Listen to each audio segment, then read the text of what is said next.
Hey guys, it's Searden, and today we're going to be comparing the 3 glow-in-the-dark blasters.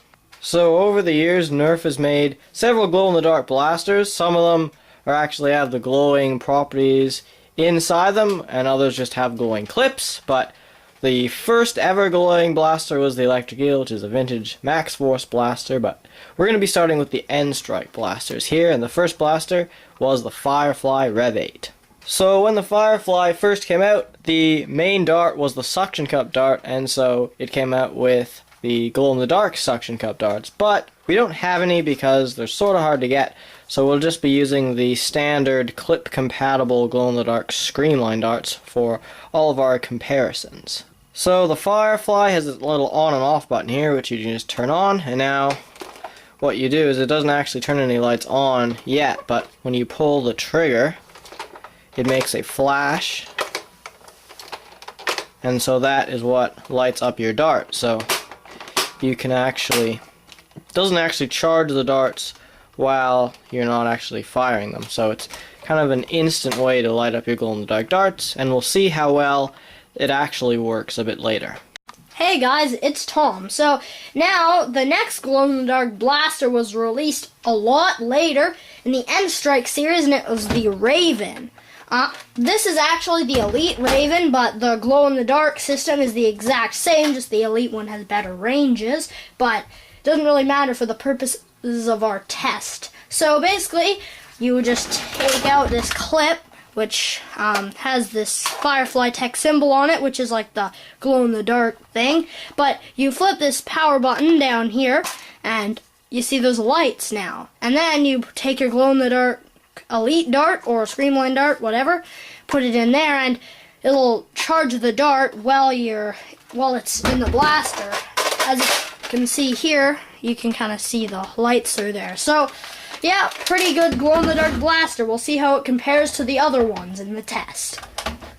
So the final glow-in-the-dark blast that we have here today is the Nerf Vortex Lumatron. Now this wasn't the only Vortex glow-in-the-dark blaster, although it's the only one we currently have. So what it does is it's basically the same as the Raven. It's got the clip, which there's an on button here, and once you turn it on, then there's lights inside which charge the disc while it is loaded in the blaster.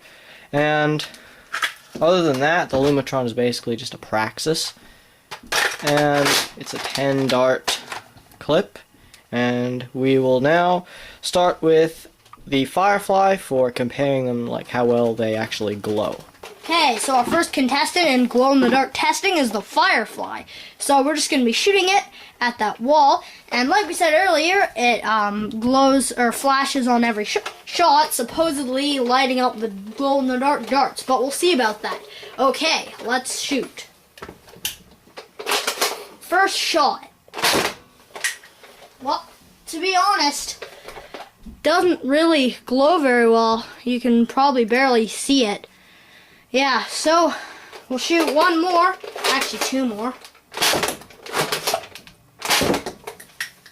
And to be honest, they don't really glow any better. So, on to the Raven now. So the next blaster we'll be testing is the Nerf N-Strike Elite Raven, and it works in the way that it's got the clip, which you can store your glow-in-the-dark Screamline darts in, and then just put it in. You got to turn the switch on, and I'll let it charge up for about 5 seconds before we actually start firing it. Okay, that should be good for charging. Let's go. So, as you can see, it does glow quite a bit better than the Firefly does, but we'll shoot off a couple more just to be sure.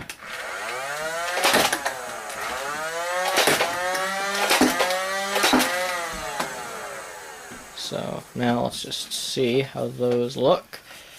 There, yeah, they glow quite a bit better than the actual Firefly does, probably because it glows them for a longer time. So now we're going to move on to the Lumatron now.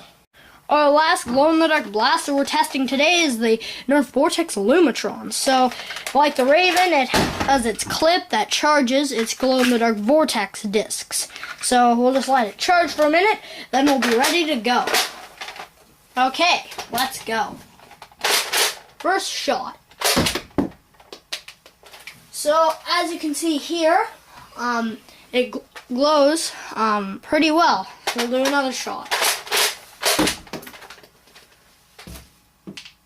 Just get that. And yeah, this one glows just about as well. So yeah, that is it for testing all the glow-in-the-dark blasters. Now we're going to go on to the conclusion. So we're going to start with a Firefly for the conclusion. So I don't know if you can really see, but this is the other side of the Firefly where the light is. And you can kind of see like a little bit of red through the shell. But on this side it's really obvious. The red light is pretty bright. And it's going to be, if you're trying to be sneaky, I mean, you wouldn't want to use glow-in-the-dark blasters anyways, especially the Firefly, because when you pull the trigger, it makes a really bright flash, and you can actually pull the trigger faster than it will charge up to flash, so you're going to want to be a bit slower in the rate of fire department if you're going to be trying to charge up every dart you fire. The Firefly does look pretty cool when it shoots, just because it has that big flash, like it's actually a real gun or something, but all in all it's not a great glow-in-the-dark blaster because it doesn't actually glow the darts too well, and so it's probably going to be the third place blaster on our list for what is the best glowing blaster. So now we're going to talk about the Raven. I think it looks really cool, the glowing out of these vents here, and you can even see the clip glowing a bit, but not really very well. But I would say it glows the darts up pretty well because instead of flashing, it just charges them constantly while you're running around or whatever. And I guess you could be stealthy, but considering this is a flywheel blaster, it's probably not the best. Plus, glow-in-the-dark blasters, as we said earlier, aren't really that great for that. But if you want a glow-in-the-dark blaster for glowing darts, it's probably one of the best ones, or maybe even the best one. Okay, now I'm giving this the second spot on our list. Okay, next blaster. So the last blaster that we tested was the Nerf Vortex Lumitron, and as you can see with the clip in, it's got a bit of glowing through the shell, which is not really a big deal, and it also looks kind of cool. And it's also got a little like purple strip there, but that's just in the clip. And I mean, overall it actually is probably the best for glowing your ammunition because it actually lasted the longest out of all of the blasters that we have tested. And it's also, I mean, one of the downsides that it is a disc blaster and not everyone uses them, and I mean they're not as universal as the darts, but it still works pretty well and is definitely our top position. So one more thing we wanted to talk about is that, of course, since the clips are actually the glowing things, that they actually work in any blaster that uses clips. So that means you can put them in any blaster and make it a glow-in-the-dark firing blaster, and it actually looks pretty cool if you put it in certain blasters. Here's a Stampede. You can see, because it's got the clear window there, it actually shines a bit through, which may not be optimal if you're being stealthy, but it just looks really cool when you're firing it. And by the way, this one is a bit modded, so it's a bit louder than a normal Stampede would be. And another blaster that looks really cool that I just happen to have lying around is this, which is a Sonic Long Strike, and basically any Sonic blaster looks really cool because it lights it up, and it's also just would work on clear blasters as well. And there's also some Sonic Vortex ones, so you could use the Sonic Vortex, or not the Sonic Vortex, but the glow-in-the-dark Vortex clip in your Sonic Vortex blasters, and it just overall looks really cool. So to wrap everything up, we've got the Firefly in third because it doesn't glow them all that well. Then we've got the Raven in second because it works really well for darts and you can use the clip in any other blaster. And then we've got the Lumitron in first because it glows the discs the best and also lasts for the longest time. So that is the end of our comparison of glow-in-the-dark blasters. Thank you guys so much for watching. Please like and subscribe.